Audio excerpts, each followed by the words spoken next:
नमस्कार। देश काल में आपका स्वागत है। मैं हूं मुकेश कुमार। दोस्तों, कांग्रेस नेता शशि थरूर वैसे तो मोदी साहब की चरण वंदना में लगे रहते हैं। वो उनके किसी भी विदेश नीति से संबंधित मूव को समर्थन ही करते हैं, भले ही उसमें कितनी भी गलतियां क्यों ना हो, खोट क्यों ना हो। वो एक तरह से अंध समर्थक हो गए थे और एक समय तो ऐसा आया था जब लग रहा था कि वो अब मोदी सरकार में भी शामिल होंगे, बीजेपी भी ज्वाइन कर सकते हैं और शायद उन्हें एक्सटर्नल अफेयर्स मिनिस्टर यानी विदेश मंत्री भी बनाया जा सकता है।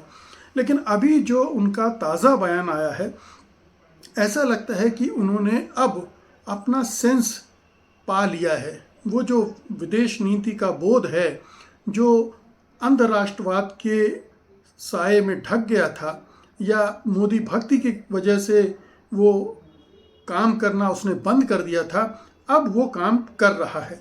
और ये बयान जो उन्होंने अभी दिया है, जो पीस समिट इजिप्ट में हो रहा है, जिसमें डोनाल्ड ट्रंप भी हैं और दुनिया भर के 20 प्रमुख नेता भी हैं, और उसमें प्रधानमंत्री नरेंद्र मोदी को भी आमंत्रण आया हुआ था, लेकिन वो नहीं गए। इसकी बजाय उन्होंने अपने जो मिनिस्टर ऑफ स्टेट हैं कीर्ति वर्धन सिंह, इनको भेज दिया।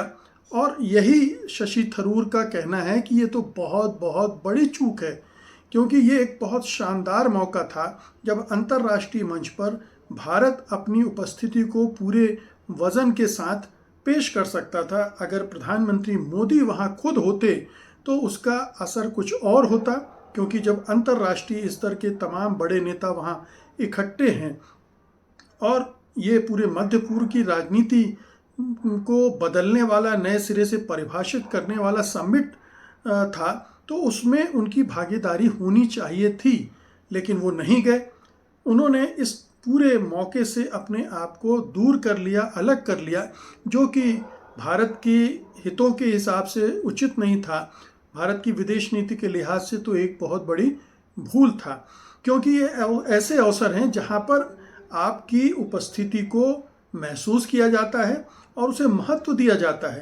भारत आखिरकार दुनिया भर में एक बड़ी शक्ति के रूप में जाना जाता है। इतना बड़ा मुल्क है और उसकी आर्थिक शक्ति भले ही वैसी ना हो, लेकिन एक नैतिक शक्ति तो है ही। लेकिन प्रधानमंत्री मोदी वहाँ नहीं गए। आखिरकार इसकी क्या वजह है, इसमें जाने की बहुत ज़रूरत है।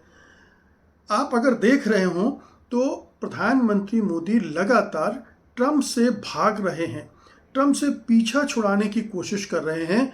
ऐसा लगता है कि वो डोनाल्ड ट्रंप से मिलना ही नहीं चाहते हैं और ये जितने भी मौके आ रहे हैं वो उनसे उन मौक़ों को गंवा रहे हैं या छोड़ रहे हैं, या उन मौक़ों का इस्तेमाल करने की हिम्मत नहीं जुटा पा रहे हैं। हिम्मत नहीं जुटा पा रहे हैं, ये शब्द ज़्यादा उचित होगा, ज़्यादा सही उनके बारे में ये विचार व्यक्त करता है। क्योंकि आप ज़रा जनवरी का महीना याद कीजिए, जब प्रधानमंत्री मोदी राष्ट्रपति डोनाल्ड ट्रंप के इनॉग्रल सेरेमनी में जाने के लिए, जिसको कहते हैं ना, मरे जा रहे थे, और उन्होंने अपनी पूरी सरकार को झोंक दिया था, विदेश मंत्री और तमाम जितने भी तरीके हो सकते थे कि किसी तरह से डोनाल्ड ट्रंप के इनॉग्रल सेरेमनी में उनको बुला लिया जाए, और वो नहीं बुलाया गया। और फिर फरवरी में वो भागे भागे अंततः पहुंच ही गए, बिना बुलाए एक तरह से उन्होंने ट्रंप के दरबार में हाजिरी लगा दी। और फिर उनकी जो फजीहत हुई वो हमने भी देखी है, पूरी दुनिया ने भी देखी है। तो एक तरफ तो वो ट्रंप से मिलने के लिए इतने उतावले हो रहे थे, और उसके बाद से वो ट्रंप से मिलने से घबरा रहे हैं, भाग रहे हैं। आपको याद होगा कि कनाडा में G8 की मीटिंग में भाग लेने गए थे जब, और ट्रंप ने कहा था कि आप लौटते में अमेरिका आइए, तब भी वो नहीं गए थे। और अभी यूनाइटेड नेशंस का जनरल असेंबली का जो सम्मेलन हुआ था, उसमें भी उनको ही जाना था, क्योंकि आमतौर पर राष्ट्राध्यक्ष ही जाते हैं या शासनाध्यक्ष जाते हैं, और उनका जाना बनता था। लेकिन वो खुद नहीं गए, उन्होंने विदेश मंत्री जयशंकर को भेज दिया। क्यों भेज दिया? क्योंकि वहाँ भी ट्रंप थे और वो ट्रंप से बच रहे थे। यहाँ भी ट्रंप हैं और वो ट्रंप से बच रहे हैं। अगले जो इसी सितंबर महीने में आसियान की बैठक होनी है, उसमें भी शायद ट्रंप भी पहुंचेंगे। तो हो सकता है कि वहाँ भी प्रधानमंत्री मोदी कन्नी काट जाए। तो ये ट्रंप से भागना ऐसे समय में जब ट्रंप से आमने सामने बैठकर बात करनी चाहिए, और टैरिफ और दूसरे जो मुद्दे इतने गंभीर रूप लिए जा रहे हैं, उनसे डिस्कस करके उनको सॉर्ट आउट करना चाहिए, उनको सुलझाना चाहिए, तब वो ट्रंप से मिलने से घबरा रहे हैं।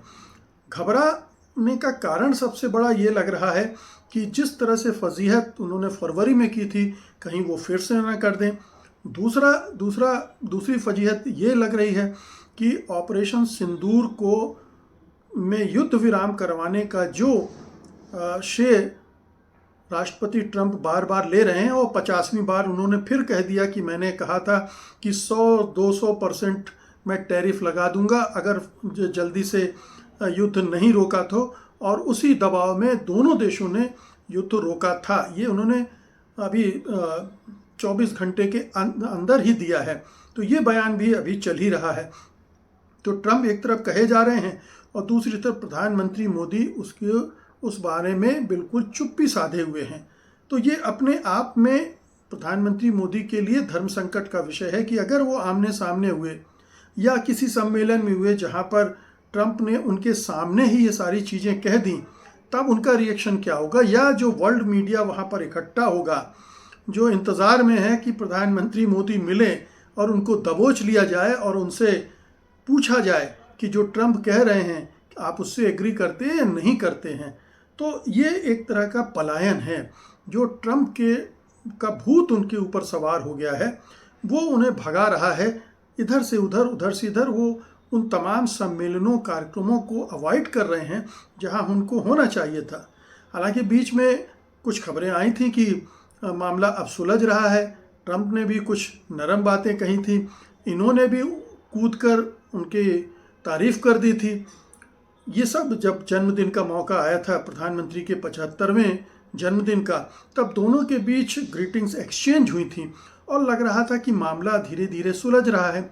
फिर प्रधानमंत्री ने और थोड़ा सा मस्का लगाया, थोड़ा और चापलूसी की, और जो मिडिल ईस्ट का इजराइल और हमास के बीच में जो समझौते की बात आई डोनाल्ड ट्रंप की बदौलत, हालांकि वो भी एक तरफा मामला था, लेकिन उन्होंने उसमें भी आगे बढ़कर डोनाल्ड ट्रंप की तारीफ की, इजराइल के प्रधानमंत्री बेंजामिन नेतन्याहू की तारीफ कर दी।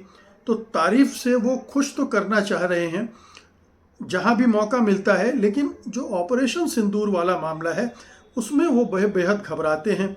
और टैरिफ का मामला भी ऐसा है जहां भाई उन्हें लगता है कि क्या पता डोनाल्ड ट्रंप आमने सामने की बातचीत में उनके सामने क्या शर्तें रख दें और वो उन शर्तों का जवाब दे पाएंगे कि नहीं।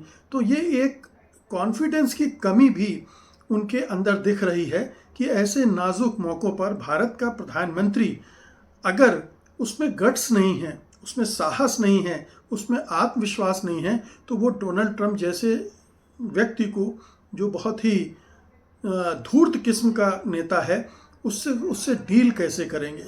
तो प्रधानमंत्री मोदी इस तरह से भाग रहे हैं। और ये भागना जो है, शशि थरूर ने इस अंदाज में ये बात नहीं कही है, लेकिन उन्होंने जो क्षति हो रही है प्रधानमंत्री के इस तरह के सम्मेलनों के भागने से, उसकी तरफ इशारा किया है। उन्होंने पिछले सम्मेलनों का जिक्र नहीं किया है, केवल इजिप्ट वाले सम्मेलन का जिक्र किया है, लेकिन उसमें अपने आप बाकी कड़ियाँ जुड़ती चली जाती हैं। जैसा मैंने आपको उन सब को, सारे डॉट्स को जोड़कर बताया कि किस तरह से प्रधानमंत्री डोनाल्ड ट्रंप से बुरी तरह आतंकित हैं, और उन्हें लग रहा है कि जिस तरह से पिछले 8 महीनों में उनके धुर्रे उड़े हैं, विदेश नीति के मामलों में, कूटनीति के मामलों में, अर्थनीति के मामलों में, उसमें कहीं अगर कोई और एक चीज़ हो गई और ट्रंप ने कुछ कह दिया, मान लीजिए ब्रिक्स का मसला उठा दिया उन्होंने कि ब्रिक्स में आप रहोगे तो हम 100% टैरिफ और लगा देंगे, तब प्रधानमंत्री के पास क्या जवाब होगा। क्योंकि अगले साल तो ब्रिक्स की जो शिखर सम्मेलन होना है, उसकी अध्यक्षता तो प्रधानमंत्री नरेंद्र मोदी को ही करना है, और अभी वो ब्रिक्स के सम्मेलन में हिस्सा लेने चीन भी गए थे। तो वो ब्रिक्स से तो निकल नहीं सकते, तो उसका जवाब भी डोनाल्ड ट्रंप को नहीं दे सकते हैं। तो ये इतनी सारी चीज़ें एक साथ हो गई हैं।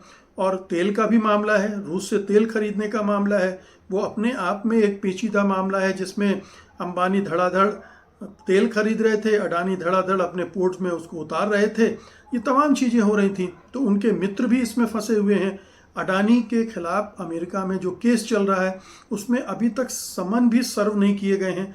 8 महीने में मोदी सरकार अडानी को वो जो अमेरिका से समन आया है उसको सर्व नहीं करवा पाया है, और इसमें बार बार वहाँ बात उठ रही है। तो प्रधानमंत्री चारों तरफ से घिर गए हैं और उन्हें डर लग रहा है कि डोनाल्ड ट्रंप से का सामना कैसे करें। अगर इन सब मुद्दों पर बातचीत होने लगी तो फिर मेरे पास जवाब क्या होगा, मैं फंस जाऊंगा। तो एक तो डोनाल्ड ट्रंप का आतंक है, दूसरा वर्ल्ड मीडिया का आतंक है। क्योंकि पिछली बार भी हमने देखा डोनाल्ड ट्रंप के साथ जब वो प्रेस कॉन्फ्रेंस कर रहे थे तो एक पत्रकार ने पूछ लिया उनसे अडानी के मुतल्लिक, और उसमें उन्होंने जिस तरह से जवाब दिया वो बड़ा हास्यास्पद भी था और प्रधानमंत्री की गरिमा के अनुकूल भी नहीं था। तो अगर मजबूरन कहीं मीडिया का सामना करना पड़ गया, मीडिया से बातचीत करनी पड़ी और मीडिया ने इस तरह के तीखे सवाल कर लिए जो कि अंग्रेजी न आने की वजह से उन्हें आधे समझ में भी नहीं आते हैं, किसी तरह से दुभाषीय के ज़रिए वो समझ भी लें तो उसके जवाब कैसे देंगे, वो जवाब भी उनके पास नहीं है। तो प्रधानमंत्री की स्थिति बहुत बहुत बहुत दयनीय हो गई है। अगर आप अंतर्राष्ट्रीय स्तर पर देखें, इस तरह से भगोड़े के रूप में वो जो अपना व्यवहार दिखा रहे हैं, इसके बहुत सारे मानी अंतर्राष्ट्रीय स्तर पर निकाले जा रहे होंगे। ऐसा नहीं है कि लोग बेवकूफ़ हैं, राष्ट्रीय स्तर पर भी और अंतर्राष्ट्रीय स्तर पर भी उसके अर्थ निकाल रहे हैं। और प्रधानमंत्री को जिस तरह से संसद में राहुल गांधी ने घेरा था कि आप ट्रंप का नाम तो लो, वहाँ वो फंस गए थे, ट्रंप का नाम लेने के लिए भी तैयार नहीं थे। तो आप समझ सकते हैं कि डोनाल्ड ट्रंप का आतंक प्रधानमंत्री मोदी पर कितना ज़्यादा है, और इस वजह से वो डोनाल्ड ट्रंप से का सामना करने से घबरा रहे हैं, भाग रहे हैं। सवाल उठता है कि इस तरह से भागने से होगा क्या? क्या वो बच जाएंगे?